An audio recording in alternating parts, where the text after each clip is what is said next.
Cozy Crypt is a homebrew D&D-ish podcast, teaming with Appalachian folklore, American cryptids, and found family energy.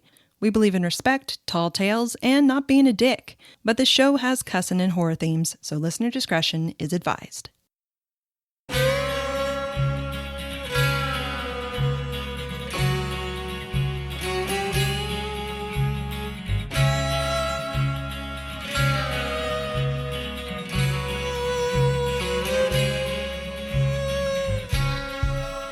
Welcome, y'all, to another episode of Cozy Crypt! Yay! Woo! A cozy yet creepy Appalachian D&D-ish podcast where we kind of sometimes get into fights when we decide to split the party. Never split the party. It wasn't me this time. I know. Nope. What have we learned from horror movies? Go on your own and follow the creepy sound. No. Always open the basement door. No. Yep. You two are going to die first, so. Never go to the running car. The opposite of Appalachia. Did you hear it? Yes, I did. Yes.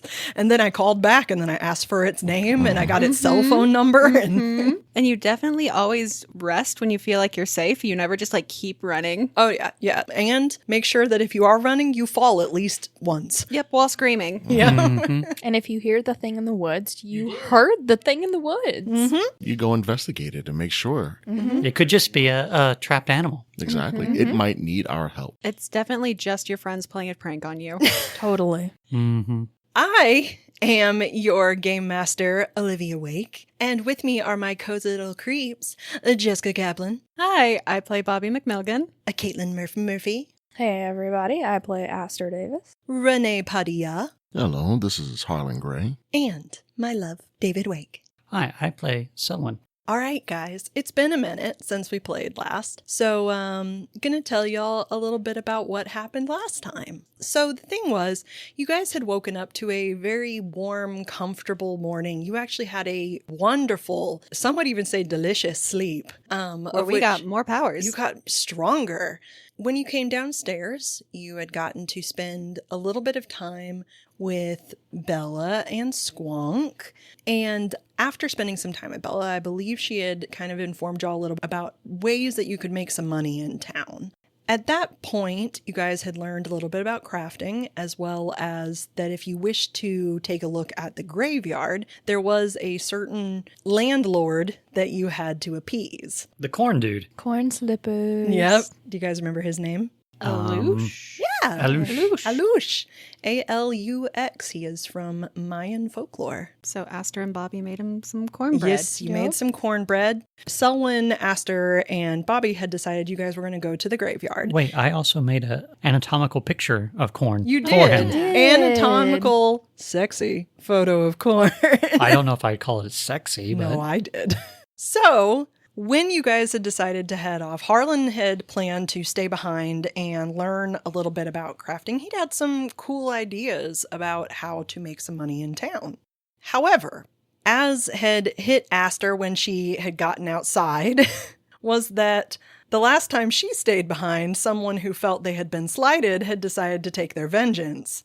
and Harlan was drunk and was an asshole to the Derry previously, and therefore Derry had decided to sneak up on Sweet Harlan and see how much of a man he was. As such, we had left off where our sassy bound bard had nearly got his ass handed to him in Derry's arena. You fucking did. You got taken down by half health with one hit. I got, yes. Yes, I did. And didn't you use up all your spell slots too? I think I had one You slot had one left. left. Yeah, okay. I love the, yes, I did. Also, there was a lot of poop. There was, where he had faced off against the Hopkinsville goblins, although he had only had to face one of what was probably around 30 of them, but he had faced the largest, who was a silver goblin man. Troll. Definitely one of his dealings with you was squatting and pooping. Yes. And then flinging it? And flinging Yep. it, yes. Definitely flinging the feces. Thankfully, Aster, Selwyn, and Bobbi had been transported via Loveland Frogman to come to his aid. After he had been slapped to half of his health, he managed through his bond to channel all of what Sassy was about and emerged victorious.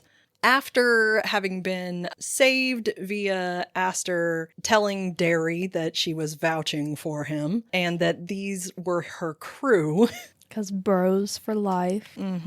they were returned to the house where Harlan was encouraged to take a shower. He smelled like shit. Strongly encouraged. And he was naked, so, What is it with Darian making everybody naked? you don't need to know. I had boxer He briefs had boxer on. briefs on, and you had a nice new set of boxing gloves. Yes. At that point, you guys were waiting for him after he was done showering. During your short shower time, you had a moment with Bigfoot where you were confronted about your little necklace that you had and about how you were kind of vibing with Bobbi. You also found out through that Sassy has an attraction to literally everyone. Yes. Pansexual Sasquatch. We love exactly. Gotta love it. So, Harlan, you come downstairs after your citrus-scented shower, skin still carrying the bite of steam. You almost skip outside to the wide white porch of the Grieve Inn, where Aster, Selwyn, and Bobbi rock lazily in high-backed chairs. Each cradles a tall, sweating glass of iced tea, a small but welcome bit of normalcy. Though the odd silver tray that delivered them still hovers near the porch rail. And Selwyn, only you notice the flicker of the inn's resident ghost, that shade of a white-haired woman in plain Victorian black, waiting patiently as she gazes out towards the mountains. Would I know anything about her lore or I'm going to ask you to give me a history check. disadvantage? Not disadvantage, but very high Very high. DC. We're talking like History, okay. 25. That was a 15, so no. Unfortunately, you don't. You do see that she is older.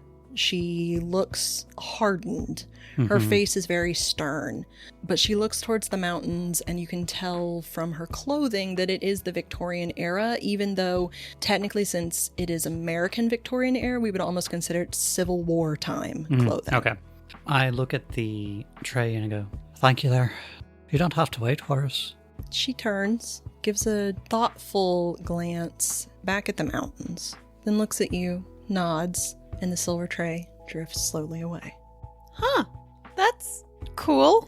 It was a ghost. Oh, okay. Thank you. Yeah, thanks. That's delicious iced tea. Why do you put so much sugar in it? Because why not? Makes it taste better. After a while, there's crystals forming in it. That's okay. That's how it's done.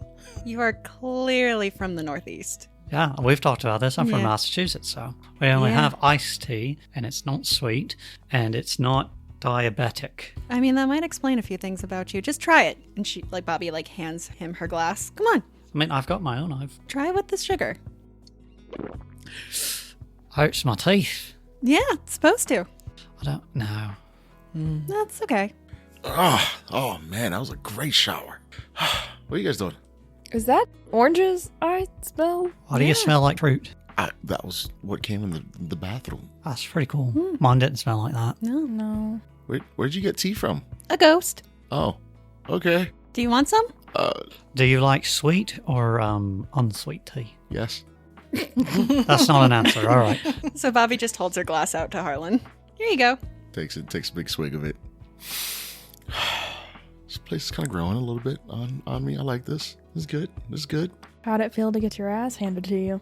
You know, it tried. You know, Harlan has a smirk on his face. He also has a giant bruise on the side of his head. Bobbi is just giving him a little bit of side eye. Just like, okay, sure, bud. He hands back the rest of the tea. So I'm thinking we shouldn't not be together. Especially it seems like Derry doesn't like it when you do something that I don't know what the rules are, but he seems to be very upset. Yeah. Derry is very sensitive. I mean, that's fair, but He seems very proud.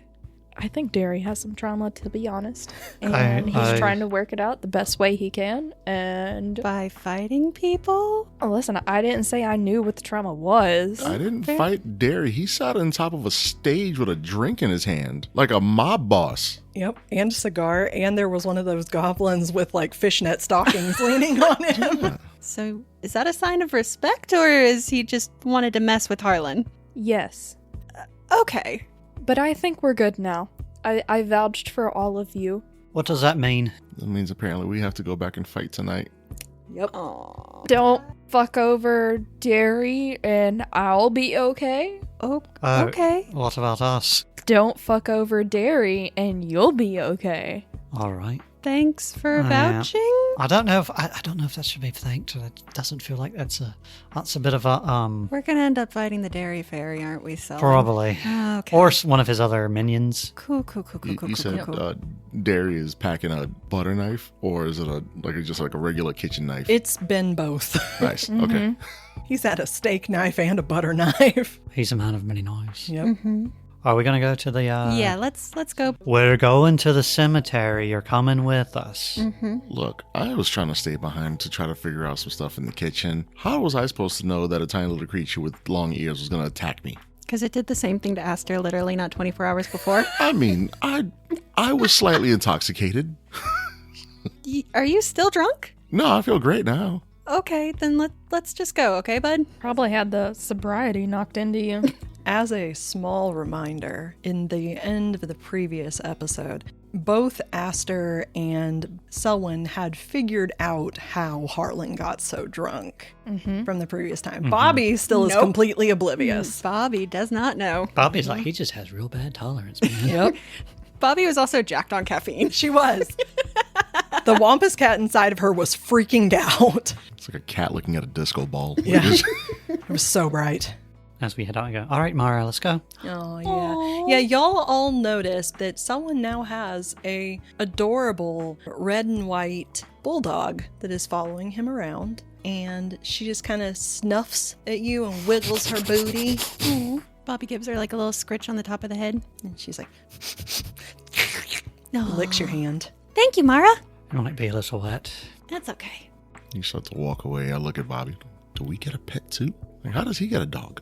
I think it's just him. I say, on special and just walk away. And she trots after you, dragging her nails on the wood as she goes. I mean, you could ask Bigfoot. I'll get him later. We're on our way. We're doing stuff now. Okay. Let's apparently go on to the original task that we're supposed to do. So, the afternoon drapes itself heavy and golden across the town in front of you. Cicadas hiss their endless chorus, and beyond the porch steps, the manicured green space ripples gently in the warm breeze, its young trees swaying in the sun.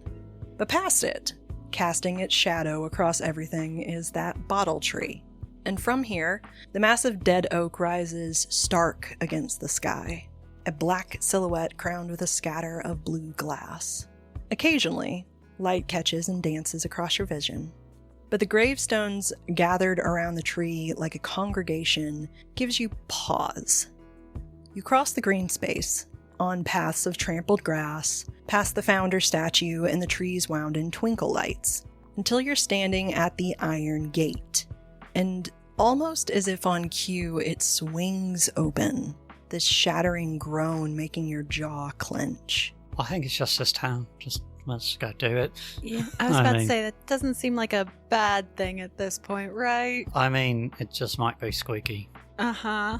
Beyond the gate, there's a single worn path that winds deeper through a parade of raised stones.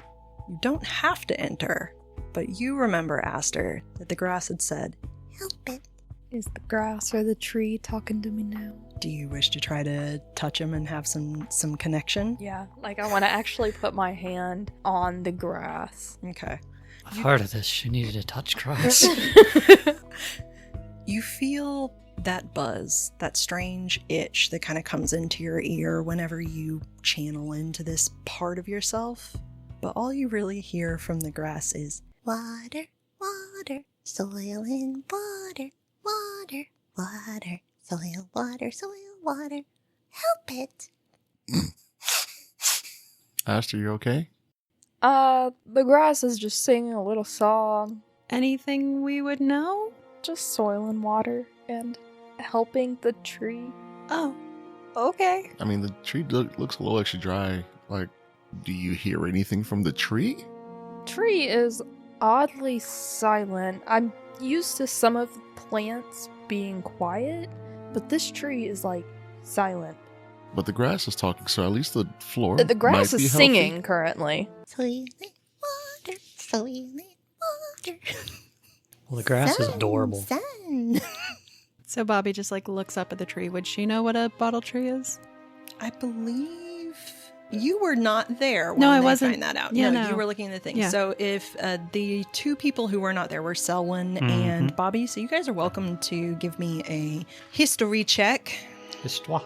History. God damn it. 9. Does a 15? Yeah, 15 would be enough to know that these mostly come from Gullah folklore out in Charleston. They are widely a part of the Carolinas, that the bottles are there to either capture evil spirits or to keep away evil spirits. It is a tradition to put a bottle on the tree, generally when someone passes, as a way to either protect from coming back some evil part or even to help cleanse the area. So then she just kind of turns to Selwyn. Hey, you saw a ghost, right? Yeah. Do you see anything in those bottles? Do I see anything in those bottles? Give me a perception check. At this distance, though, we're talking DC 20. Come on, Selwyn, I believe in you. I don't. That was a 10. So 14 total. You squint at it and you're pretty sure that you need to get your eyesight checked. Also, as you're like, no, I can focus on it, a little like sunlight beam comes through it and it momentarily blinds you. I don't see anything except the back of my eyelids right now. Okay. So everyone knows what this tree is, right? I don't. Yeah, I had a conversation with Aster earlier, so she told me about it. Yeah. It's called a bottle tree. You see them a lot in the Carolinas. So when someone passes, they tie a glass bottle to the limbs to either ward off evil spirits or to capture. It kind of just depends. Quick note, you don't tie it to it, you legitimately stick it on a branch. Like stick it straight on the up branch. on the end of a branch. Because it's probably been a while since we've actually talked about the tree. How many bottles are on this tree? You said a lot. There are a lot of bottles on the tree. Like hundreds and hundreds, right? You guys had roughly estimated that it was just like there was going to be at least one for grave, but the thing is that you haven't even been in the graveyard yet to fully know that. But there's a lot of them. It's enough that the tree looks in bloom. Yeah, looks like it's in bloom with blue glass. You guys step in? Yeah. If it wasn't so dead and creepy looking, it's like oddly pretty to look at. Can't they be both? With that in mind, when you guys step through that wrought iron gate, there's that knot of dread in your chest, particularly you, Aster. But the thing is, the moment you step in, that knot loosens. The air cools here. It's soothed by the shade cast by the sheer size of this great oak. And the many headstones that rise around you don't just edge the path like stiff sentinels, they lean with it. They're curving gently into one another, families and histories interlaced as if death softened the borders people made in life. Here, you can see a ward clasped to a Hicks, while there a Murr brushes against a ward. Dozens and dozens of them joined in marble and slate. You take a few more steps and you can catch scuppernons mingled in. There's a cluster of rites scattered about and other names: Walker, Pool, Crow, Dawn. There's only moss and wildflowers that are allowed to grow freely between them. And where headstones aren't, there are bushes and bramble, curling with a sort of controlled chaos, and occasionally, small altars break up the rhythm of the graves. Pedestals of rough green stone, some topped with bowls filled with shells, others with jars of prayers or fresh flowers. But oddly, beneath each pedestal sits what looks like a small house. Would Bobbi recognize any of that as like tradition just because she's moved around so much? I think the only person here who would even have a chance would be Selwyn. Okay. So what would I roll? Give me a history check, but it is very vague, so at disadvantage. 11. So, historically, you have no real clue what this is, but you are welcome to take closer looks at them. I take a look and I knock on the door. You get a little knock on it. You sit there for a minute. Nothing happens. I don't think anybody's home. Do you want to, What investigate? are these little houses made of? Oh, you want to investigate them? Yeah. Yeah. Okay. I want to as so whoever wants to investigate them I've can got a take an really high check. investigation check. If anybody wants to give me advantage. I'll give you investigation check. Okay. Or advantage. Investigation check. Right? Advantage, yeah. 21. Damn. Yeah, I'm about to say, you can go ahead and take it. I'll give you advantage if I can. You can't do double advantage. No, you just No. get one. Do you want to give it to Yeah. me? I'll give it to Selwyn. Harlan can give to Aster. I'm curious, Bobbi and Harlan, how are you giving them advantage? Pointing things out, going, Yeah. see that right there? That might be Yeah. this. 22. Me too, 21. Nice. You just That going, looks like a shingle. That looks like a Tudor style house. Like just Bobby just like chattering away and helps Selwyn focus. you're just going, there it is. Yeah. I'm pointing in two opposite directions, and then the Bigfoot arms come out, and they're pointing also in two other directions. That feels like you're giving her disadvantage. Yeah, make Murph roll it disadvantage. I She's think making Aster ignore Yeah. even harder. you're just and making it. focus. We're helping them lock in. Yes. That is our advantage. Yeah. All right. There we go. We got each We other. got this. We got this. Yeah. So, you two take a closer look at these houses. Because there are many different pedestals, and there's many different houses at the base of every pedestal. Every single one of these houses is no larger than a shoebox. It has a tilted roof that is all thatched and sun-worn. It's painted in colors that have long since faded, so now it's mostly just muted yellow, muted brown. There are little windows carved for watching, and if you glance in through the windows, you'll notice that there is stuff inside. There are seeds, small pieces of candy, scraps of beeswax cloth, and several kernels of dried corn. I think this is the houses for Alush. Maybe put a little bit of cornbread on the door. I take a little bit of the cornbread and just put it right on the front door. The door does have the ability to swing open, just for the record. Okay, well, I put it inside. Put a little bit in there.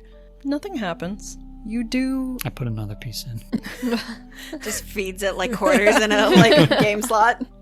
Still nothing happens. You hear the little bottles overhead tinkling. You hear birds chittering. Alush, Senor Alush. are you out here right now? We have some We have cornbread for you.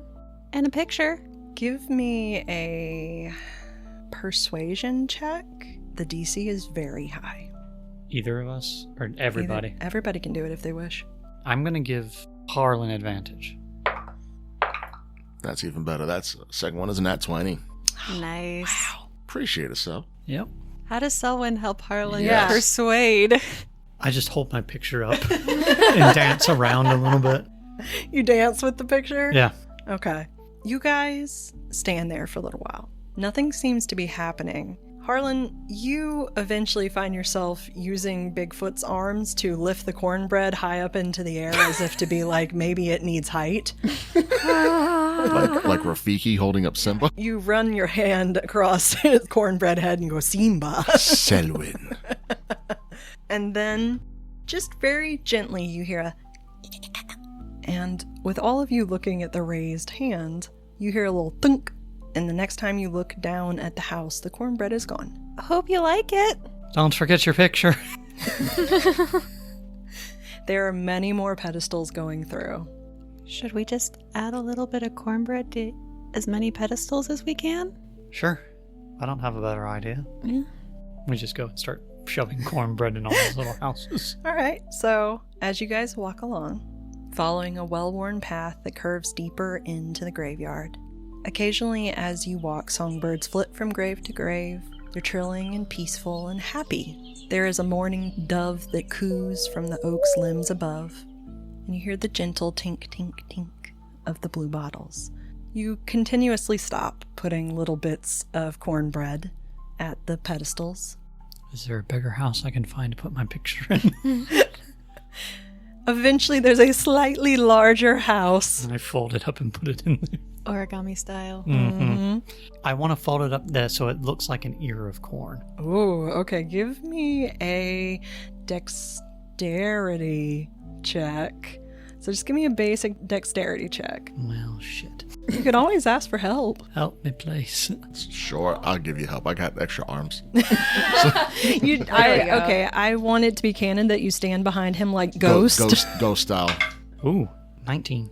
19. Okay, yeah. You two together with Harlan pressed against your back as you almost romantically fold this piece of paper together. You hear Sassy in your head being like... So Aster and Bobbi are just looking at this, right? Going, sure. What? Oh, Yeah, sure. sure. As you fold This is it happening. Yep. into a beautiful piece of corn and place it in the house. As you're walking away from it, you hear a little thunk and look down, and it's gone. Aww. Oh, also, like, how long is the path from, like, where we entered to, like, the tree? It actually spirals inwards. okay. So as you are going, it spirals a few times before you get to the center. Oh, yeah. Mhm. Yeah, okay. Mm-hmm. Thank you for reminding me. You're welcome. And as you go, you're never unaware of the glasses above you. They are a kaleidoscope of blue light across moss and marble. But it only kind of deepens the quiet reverence of this place. As if here the dead haven't truly gone, it's only grown into another shape. One layered with memory and care and a patient kind of still. And as you circle inward towards the graveyard's heart, tree roots begin to break through the path, shoving the dirt aside. The more numerous they become, the more the outside world seems to slip away, until it feels less like you're walking through a graveyard in the center of town and more like you're following a trail deep into a familiar forest. The gravestones rise taller the further you go as well, modest markers giving way to great slabs of dark stone, mausoleums, clusters of tombs, all weather-worn and half-claimed by moss and root until they resemble more cliffs than monuments. And when you turn the last bend, the path suddenly stops, split apart by thick root masses, rising knee-high walls towards the striated base of this massive dead giant tree. It looms over you here, its trunk as wide as a cottage. The ground is buckled at its feet, and the skeletal canopy above is so twisted and thick that even the summer air chills your spine. You notice two things immediately. Amongst the roots closest to the trunk, 3 gravestones rest side by side. Half swallowed, half preserved, there is moss climbing their base, and while the oak's bark creeps along the edges as though the tree itself seeks to reclaim them, beside them sit several more tiny little houses. Many are empty, but a few still bear traces of care, a fresh flower, a shell neatly set on the sill, fragile echoes of someone's devotion. Like, as we're walking through, though, Harlan to go ahead and see some of the gravestones, would he be able to see one of the ones that are like, it looks like it's a lot older, to kind of get a rub on the front of the gravestone to see how old it might be, if there's a date on there? Yes, you can, if you would like to. You do notice a little bit further in, you come across one of the clearer ones, looks like it says Ruth Scuppernong, and the date it says is 1915 to 1980. And it should be noted that of the things that you noticed, the 3 gravestones, you can read them, you just have to get closer. You've also noticed that against the trunk itself is a mass of bramble. There is a thick snarl of thorned vines twisting inwards, verdant and sharp, and curled so tight that it's like a living, unyielding barrier against the base of the tree. Do they look like our tattoos? You don't even have to give me a roll. They do, yes. Okay. If you guys would like, you can go up to the graves. You can go up to the bramble spiral. Is up to you. Let's go to the graves. Go to the graves. The graves? I'm gonna go to the spiral, Okay. the brambles, and just barely touch it. Okay, we'll get to you in a second. You come up to the graves, Selwyn, Bobbi, Mm-hmm. Harlan. What you doing, buddy? I'm watching. All right. He's just kind of standing back and just kind of like observing everything. He, stands up from the grave and just kind of catches up with everybody else. Okay. Y'all go over to these 3 graves that are against the tree. With effort, you can make out names, their dates, as well as that there are little epitaphs underneath. The first grave says, Melly Ward, 1843 to 1919, and underneath it says, The Root from Which We Grow. The next one reads Ezekiel Hicks, 1844 to 1918, and the epitaph says, The Trunk Through Which We Rise. And the last is Rebecca Murph, 1845 to 1917, the canopy under which we rest. So they're all 1 year apart for each of them. Mm-hmm. Yeah, it's 1 year apart for their birth and their deaths. Does anyone else find it odd that they're all born 1 year apart and they all died 1 year apart? Yeah, that's a little strange. And it's in ascending order of who was born, and the person that was born last died first. Yeah. Also, did you notice that bunch of brambles looks like our tattoos? And Bobbi, holds up her wrist. Yeah, that's weird. I think Aster went to go look at it. Okay. Hey, Wampus Cat, do you get, any vibes from this place? What you hear from her is a gentle purring. And it almost seems a little bit, when you ping her, she recognizes that you say something and she goes, but she doesn't seem to quite be listening. Wampus, you okay? If you're taking a cat nap, I don't want to bother you, but just want to make sure you're good. Hey guys, you might want to check on your cryptids. 9? I think they're asleep. Aster, what about you? Mothy.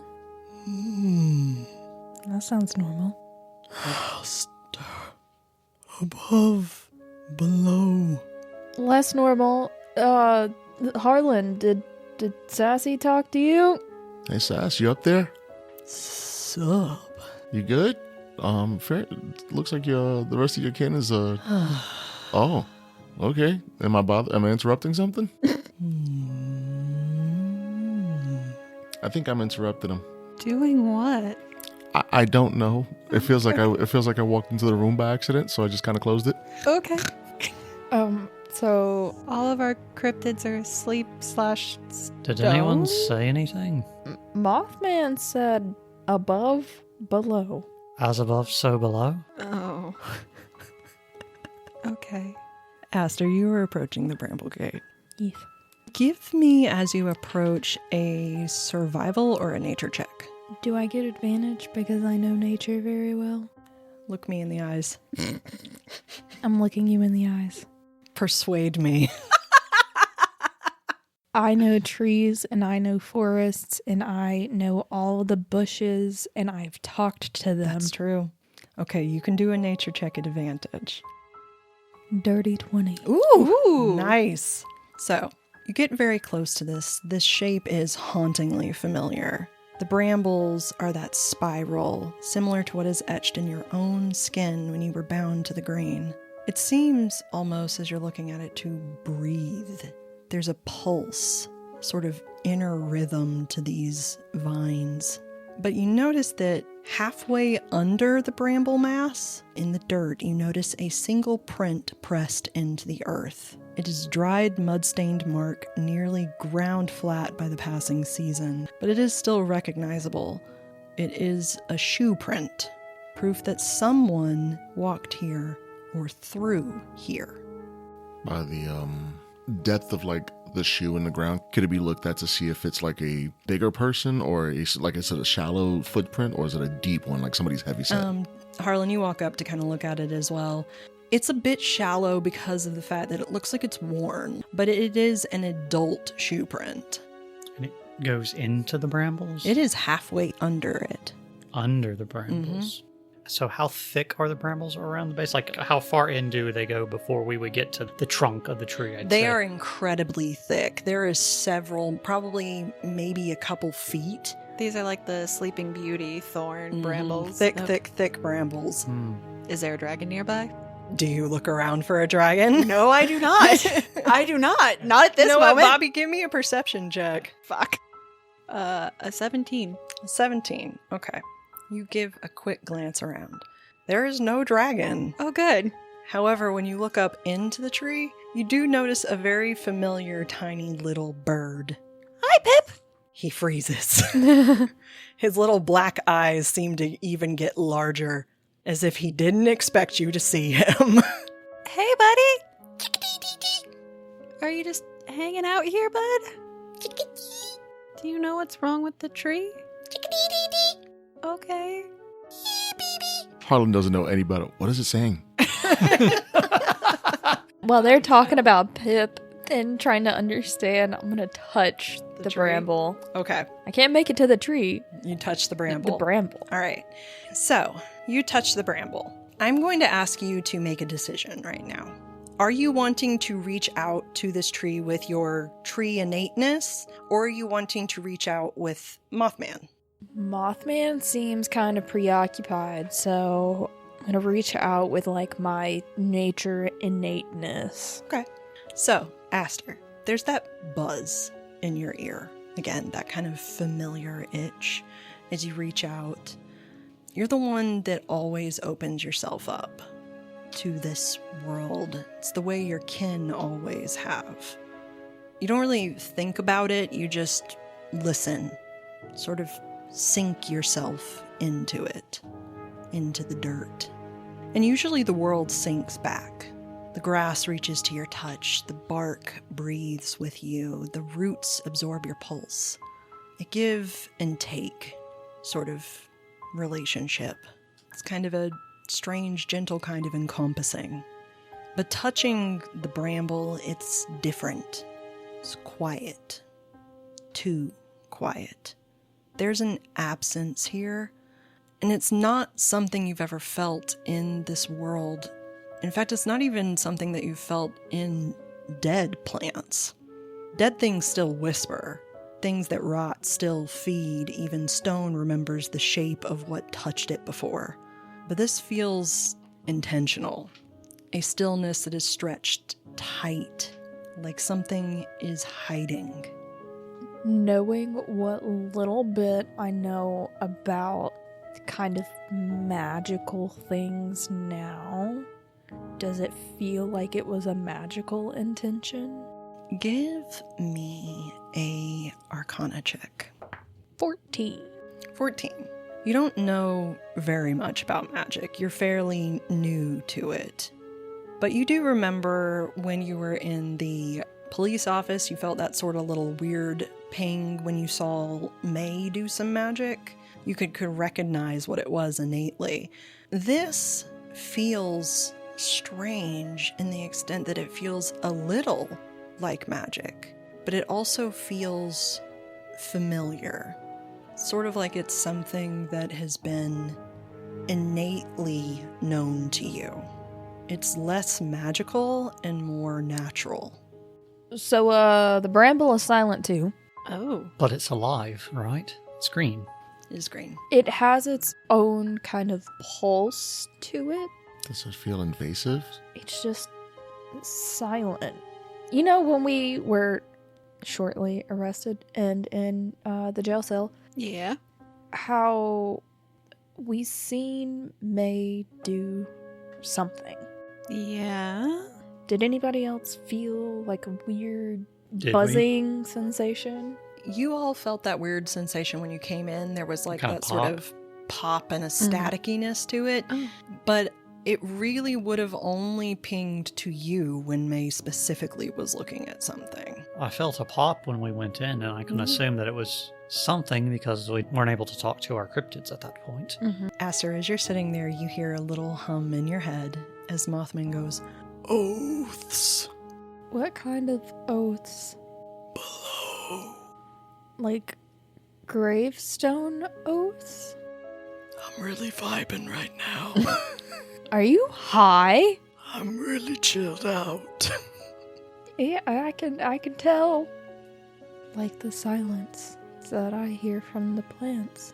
You hear Mothman go, "Oaths are important." Yeah, we made oaths to all of our cryptkin. I can help you see. See the oath? Touch the roots. I'm gonna trust you here. Can I reach any of the roots? They're coming out from the tree. They were about knee high, spread it out all around you. I'm gonna go over to the nearest one and kneel down and Touch the root. full two-hand It's a two-hand touch. palm a root. And are you doing it with the help of Mothman? Yes. Okay. I need, as you do that, Selwyn, Bobbi, and Harlan, give me perception checks. And Aster, give me a persuasion check at advantage. Perception was 14 for me. 18. I'm at 10. I will let you guys know what you see in a little bit. 22. 22. Okay. Aster, there's never been a visual component to what you've done with plants. There's always feelings and sounds, but you never see anything. And at first, it's the same when you touch these roots. You get that damp scent of earth. You hear those childlike whispers of growing things basking in the simple joy of the sun. Water. Sunshine. But then, your vision blurs. It flashes red, and the weight of Mothman's sight slams you down as if you'd just been railroad spiked underground. Oh. Jesus. Your senses surge through heady, wet dirt, past bones and roots intertwined with some kind of passage. Then, splash! You're peering through rushing water. You're tumbling over stream-slick stones as a river tugs you deep, deeper, further down into lightless depths till suddenly you're whipped to the side. You're snagged by another current. You spin, caught in this flow of opposite tides, tugging, swirling, dancing around one another, pulling you down, down, down. You gasp, and then you realize with a start you can't breathe. There is simultaneously too much and too little air in this. There's too much movement and dark and silt and... Wait, at the center of this whirlpool, something stirs. Two glistening black eyes looking back at you through the spin. It tilts, its massive face twisting curiously, skin rippling with the stream. And then your vision twists, the strands of Mothman's otherworldly loom weaving before your sight through each filament of time. Threads shimmer through shifting scenes. You see hands tossing shells into the water, ashes and corn being spread into a river, people changing with generations, but always three of them, wading into the waters and reaching for that creature below. You feel breath, smell fire, see a glint of blue glass, and then you hear it. Voices. So many voices, all rising and falling together like waves. Above, below, green, grow.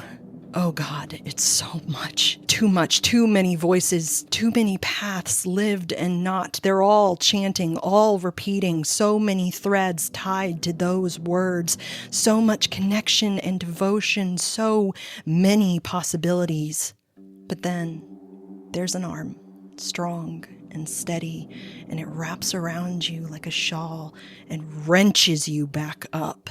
Mothman's arms pull you out of that deep stream, away from the memories and that strange giant creature with those sad black eyes. Till all you feel is your body again, your breath, your heartbeat, your life. Everyone else. As Aster's focus deepens, everyone but Harlan. That's a tree.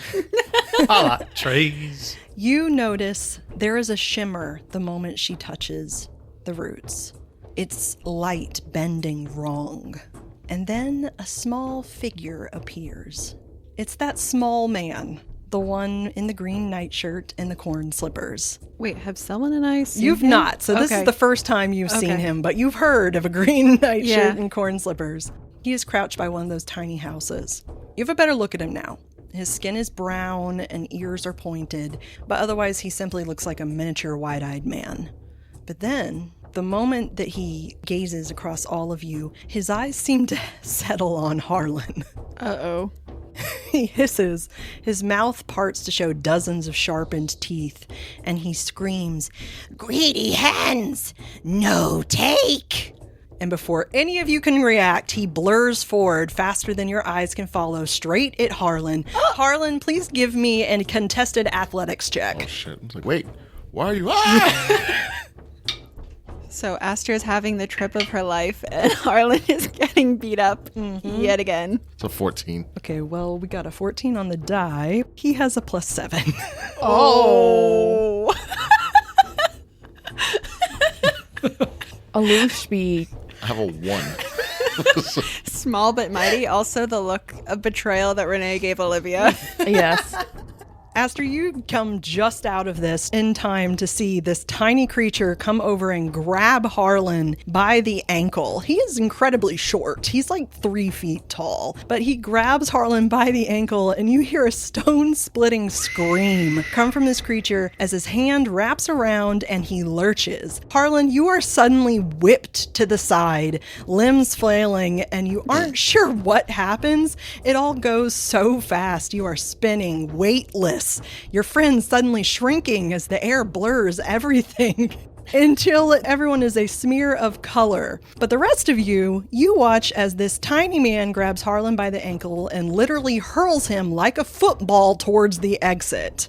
He turns to you and immediately shrieks, "No gilded touch, leave!" We're sorry. What does Gilded Touch? Leave! And he starts to rush towards you. You can react by either. You can react if you.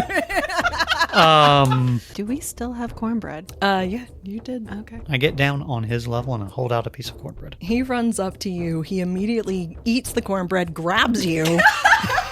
Give me a contested strength check. Well, I mean, I'm going to fail that. I have like a -1. You could have a chance if he rolls really shitty. Selwyn. With an accent. With an accent. No, that's an 8. Yep. He grabs you by the ankle as well, immediately flails you, and before you know it, you and Harlan are both flying through the air, literally being punted like footballs. Butterflies in the sky. I can fly twice as high. Aster and Bobbi, he turns to you and goes, "Leave!" I think we should leave. Yep. Okay. We're going. Okay. Oh, okay. You've seen the eyes. Aster. Leave! And he's going to start running towards you. Oh, Aster. I'm backing away. Aster, come on. Bobbi just like grabs her arm. Let's go. Let's go. She's been walking backwards the whole time. All right. This is how I die. Okay. Enjoy the cornbread. Bye. Bye, Pip. Harlan and Selwyn. Briefly, it occurs to you that you are falling through the air at an unnatural speed. Featherfall. Fly through the air with the greatest of ease. As I just continue sailing past.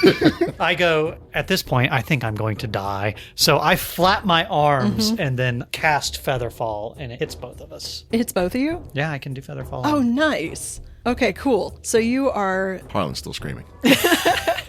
Okay, so you hear Nain inside of your head finally seem to wake up, and he's like, "What's going on?"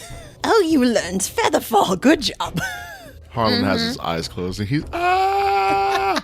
You hear Bigfoot in your head going, whoa, dude, I can't do anything. I don't, we don't have this. Oh my God. As I... And then Harlan looks over and we're just kind of like floating down. Harlan is curled up like an egg. Well, I poke him. I poke him. Are you still screaming? I'm still screaming, and as you're poking me, stop poking me! Open your eyes. No, I can't. I'm going to hit the Open floor. your eyes. We're dying. We're not dying. We're going to die. And I just smack him in the head. You notice that you two are very gently hovering to the ground, falling softly like a leaf. You are wind whipped and staring back at the graveyard through the open gate. He threw you all the way out of the graveyard. And that was like Damn. hundreds of feet, right? That was at least about a half acre. Damn. He's a mighty little fellow.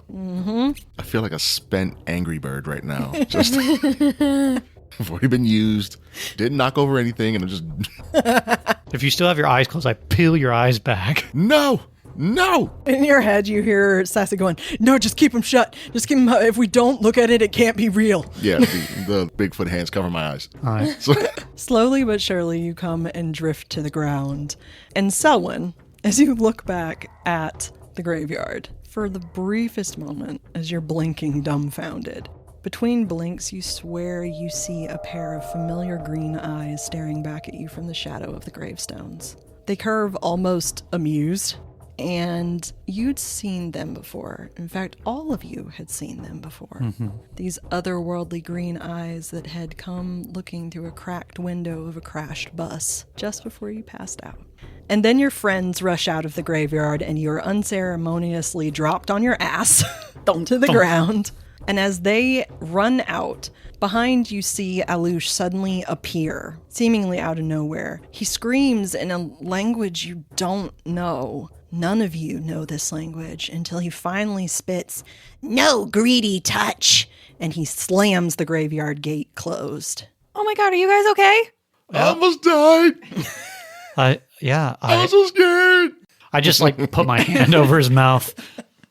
Yeah, I cast. Nain said it was Featherfall. Oh, well, So- that's super convenient. Wow, he could throw far. Yeah. Harlan's full splayed on the ground, hugging as much of the grass as possible. Is this your first time being tossed by someone? Oh my God. I think I can say with 100% accuracy, you've not been tossed half a fucking acre. No, definitely not a half acre, but a good 50 feet. The trick is to tuck and roll. He has his face planted into the ground until she says that. And he just whips his head real hard and looks at you, furrowed eyebrows and everything. She just smiles and offers her hands you need help up, bud? Yes. Okay. So Bobbi drags him to his feet. And Harlan, as you stand up, you hear that little thunk. You look down. That golden coin that you had wrapped up and put back in your pocket is out on the ground. Oh, thank you, Bobbi. You're welcome. He reaches down to go get it and put it back in his pocket. Okay. You wrap it back up? Yeah.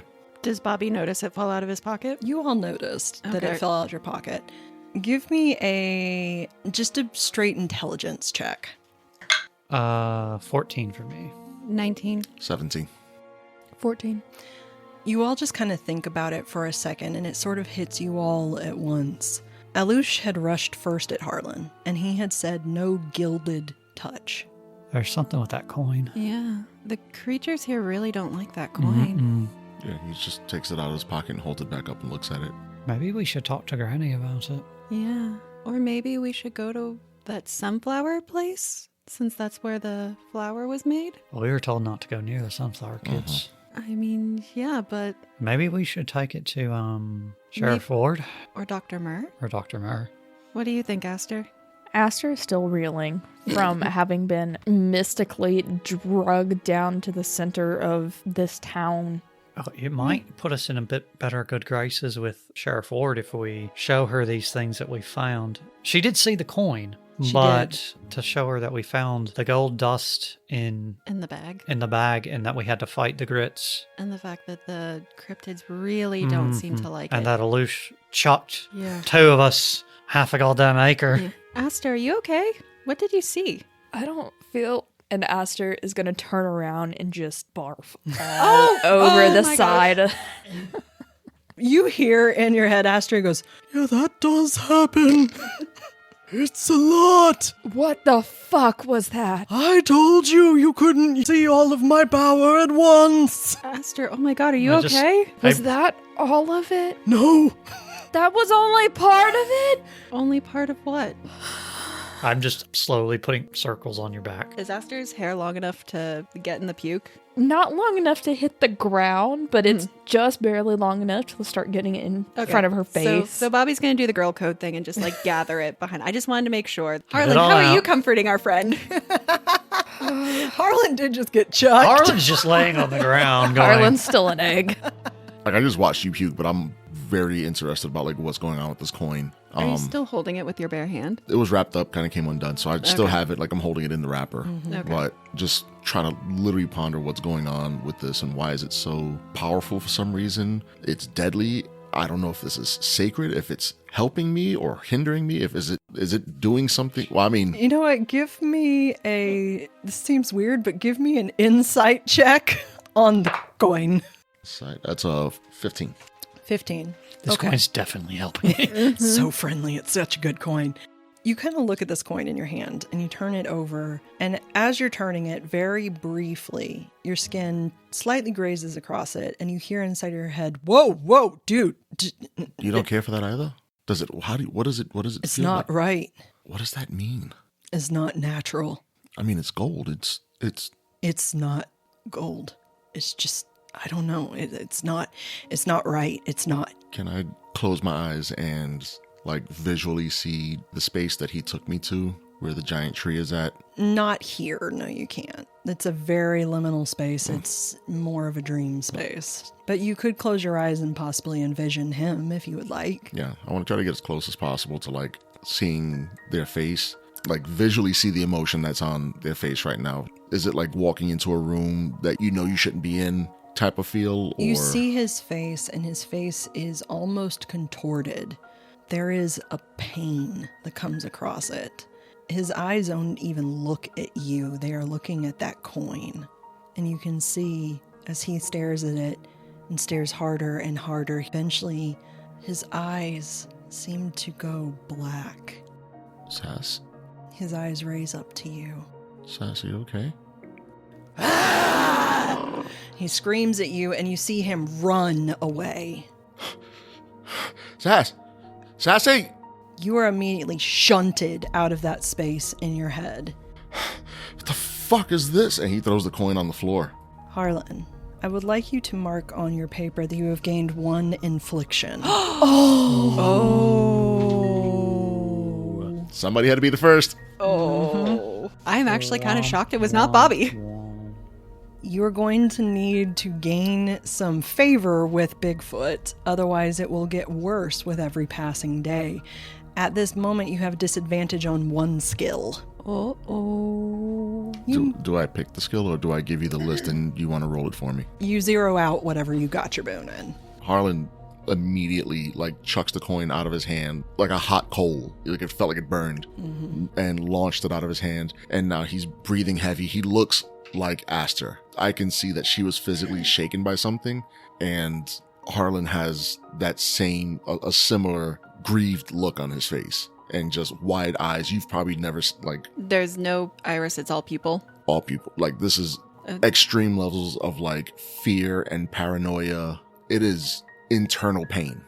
And as you two are staring at each other, you're just blank, confused faces.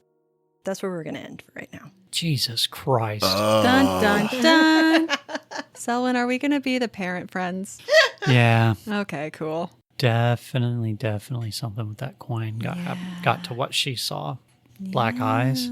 Well, shit. I will note something very important to say, though. Aster, in your head, when you saw those black eyes, they were curious and sad. Curious and sad, not angry. Not angry. Well, fuck me. This is a damn game, and I feel very sad right now. That means that our GM is doing an amazing job. I have literally lost like my best friend in my head. So Yeah. You got screamed at. I got Yeah. yelled at by Sassy. You've had a really rough, 4 hours of real Yeah. life. You got beat up by a goblin. You had literal shit thrown at you. And now Sassy's not your friend no more. Yeah, Sassy's mad. I got thrown by a sharp-toothed man wearing a green shirt and Corn slippers. You got thrown by the Central American Keebler elf. Yeah. That is what happened to you. I need another shower now. Yep. Jess, hit it! Thanks for listening, guys. If you like us, let us know. Leave a review and rating wherever you find your podcast, including Spotify, Apple Podcast, YouTube, because we are now on YouTube, woot woot, and also on social media. Follow us at Cozy Crypt DND. That is Cozy Crypt DND. You can find us there on TikTok, where we just hit 1,000 followers. Woo-hoo! Thank you, guys. So follow us on TikTok, on Instagram, YouTube, as we said, and then also we have a Discord. Come hang out with us. We're a good time. Yeah. You can ask us questions. You can see all the cute craft stuff that our community is a part of. It's a good time. You can see our meme lord's memes. Yes. Shout out to the meme lord. Shout out to Meme Lord. All right. But yeah, seriously, guys, please let us know what you think. We love hearing from you and help us grow the podcast. Yeah. All right. Okay, thanks. Love you guys. Bye. Bye. Cozy Crypt is written and co-produced by me, Olivia Wake. Edited and co-produced by David Wake, with special thanks to Ramblin' Johnny for his sick fiddlin' tunes. If you enjoyed this, be sure to follow for future episodes at wherever you get your podcast, and check us out on Instagram and TikTok at Cozy Crypt D&D. That's D-N-D. We would love to hear from you. Until next time, we'll see you in the crypt.